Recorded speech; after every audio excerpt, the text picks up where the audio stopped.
Oh hell no! You're telling me that Pokemon is based on a plague doctor? That can't be! In this video, we are going to investigate the inspiration behind Pokemon designs. I have tried my best to fact check all these design inspirations for Pokemon. I've tried to use official sources to verify and confirm these claims where possible, and believe me, there's not many official documentation on Pokemon design origins, so I will be using my personal judgment to make educated, informed guesses. Let's get to it. Aromatisse is based on the concept of plague doctors putting perfumes in their mask. Specifically, its nose is shaped after the bird-like beaks from the plague doctors. During the times of the bubonic plague, these avian cosplaying doctors put herbs, spices, and flowers to create a pleasant smell that masks the bad odor of the deceased. Aromatisse's body seems to be based on the shape of a perfume bottle, and there's apparently elements of can-can dancing as well. There's the idea, and then there's the execution of said idea, and the execution is everything. If you don't execute it well, then there's just a lot of wasted and unrealized potential on the table. Just because an artist has a reason for doing something does not mean you have to agree with their rationalization. You can understand the reason, but still disagree with it. Just because you have thought about why you chose to do it does not automatically mean you did it in the best way possible. The Galarian fossils are based on early paleontologists who would combine mismatched bones to produce new discoveries. These hybrid fossils are known as chimera in paleontology. In-game, a scientist called Karaliss has a revival machine that can bring fossil Pokemon found in Galar back to life. Karaliss requires 2 fossils to be revived at once, one of each of the head, bird or fish, and body, Draco-Dino fossils. Because none of the fossils belong to the same creature, each revived Pokemon is an artificial hybrid created from the parts of 2 separate creatures. If you like Pokemon design inspirations, make sure to like and subscribe for more videos in the future.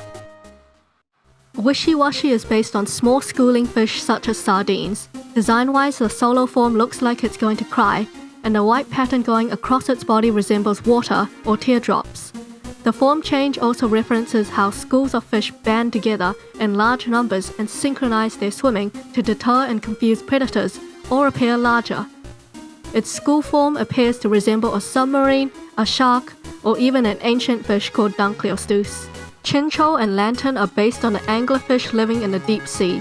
This species of fish is renowned for having a dorsal fin that modifies as it grows. This is termed as the eschar, which is a long overhanging lure containing bioluminescent bacteria that dangles above their head, like a fishing rod. The light draws prey and other fish towards it. Like deep-sea anglerfish, Chinchou and Lanturn have very rotund bodies, which reduces the creature's surface area to volume ratio and minimizes the impacts of incredibly cold temperatures and high hydrostatic pressures. Mawile is based off a Japanese yokai called Futakuchi Onna, or Two-Mouthed Woman. There are several different variations to the folktale, but one pertinent version goes something like this.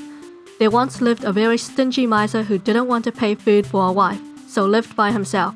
One day, he meets a very beautiful woman who seemed to not eat any food, and so the stingy man took her as his wife. He noticed that his rice supplies had been steadily dwindling, and instead of going to work, he decided to spy on his wife. To the man's horror, he saw the back of his wife's head split wide open, revealing a gaping mouth with tentacles of hair that grabbed mouthfuls of rice. Consequently, the man ran away from his home, full of fear. Sableye is based on Hopkinsville Goblin's case on August 21, 1955.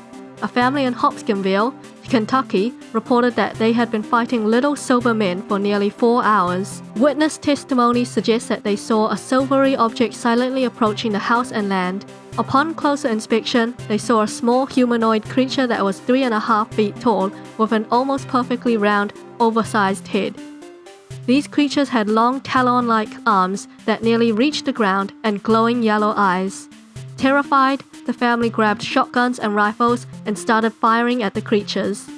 Some people claim it to be a close encounter of alien contact, while skeptics hypothesize it to be an overreaction to an attack by great horned owls, possibly driven by moonshine. That the events were a result of a misidentification of natural phenomena. The truth of what happened is more elusive than ever, but its influence on pop culture following afterwards has been undeniable. Ducklett and Swanna are based on the classic story The Ugly Duckling by the Danish poet Hans Christian Andersen. Specifically, an ostracized duckling grows up to become a gorgeous swan. Although Feebas and Milotic may not be a duck or a swan, they seem conceptually inspired by the same tale, with its drastic transformation from being very shabby and ugly to becoming marvelous and beautiful. In the Pokémon Adventures manga, there's an arc where the Pokémon trainer Ruby berates his Feebas for its ugliness, and Feebas abandons him for some number of chapters. Eventually, Feebas returns to try protect Ruby from Team Magma and Team Aqua's leaders. The Team Magma and Team Aqua leaders beat up Feebas, tossing it aside. Ruby is shocked that Feebas will return to him and stand up against the evil villains, and the evil villains take their time berating Feebas as well. The Pokémon Adventures manga shows that the transformation from being ugly to beautiful comes from within, and Ruby learns the meaning of true beauty. It's not about looks, it's what's inside that makes it beautiful. True beauty comes from the heart, a heart that loves and cares for others. Feebas has one of the most unique evolution methods, where it can only evolve when it has a high enough beauty condition or when it is traded holding a prism scale. The beauty of its heart is what prompts Feebas to evolve and manifest its outward splendor. Sigilyph is based on the Nazca lines, a large group of geoglyphs made in the soil of the Nazca Desert in southern Peru between 500 BC and 500 AD. The Nazca lines were made by removing the top layer of reddish-brown, ferric oxide-coated pebbles to create a shallow trench in the ground. When the gravel is removed, there is a sharp contrast in color between the light-colored clay earth exposed on the bottom of the trench with the surrounding land surface to produce visible lines. Nazca lines are approximately 10 to 15 centimeters deep, but the width of these lines varies considerably, extending up to 33 centimeters wide. These designs are often made from one continuous line, and they range from simple lines to geometric shapes and zoomorphic designs, with the most frequent animal depicted being birds. Some patterns are best seen from the air. The Nazca people could have used simple tools and surveying equipment to construct these lines. Most scholars ascribe the Nazca lines to religious significance. The Musketeer trio are based on the Three Musketeers, a French historical adventure swashbuckler novel. Cobalion is Athos, Terrakion is Porthos, and Virizion is Aramis. Caudio is meant to be D'Artagnan, the newcomer who seeks to become a musketeer in France. Mareanie and Toxapex are based on a crown of thorns starfish, which are known to feed on reef coral polyps.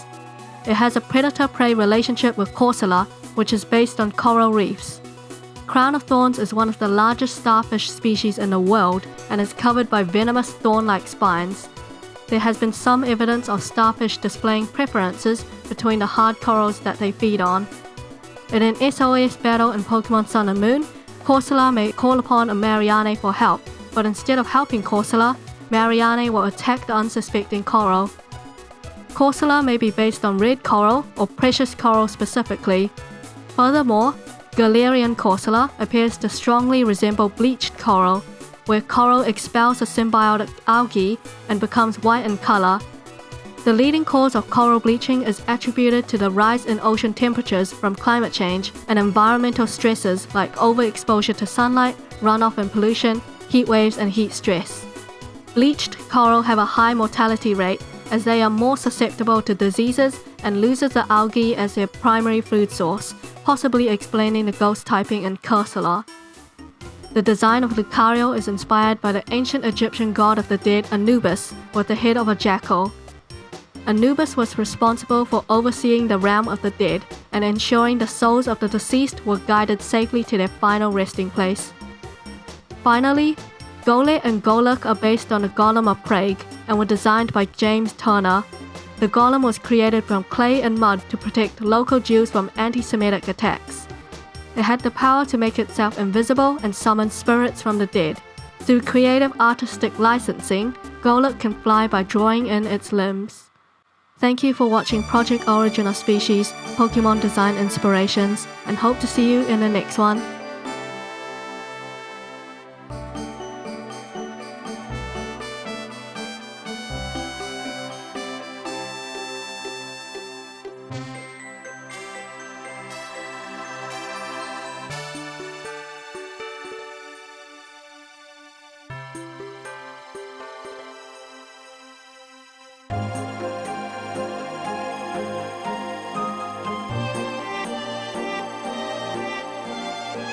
Bye.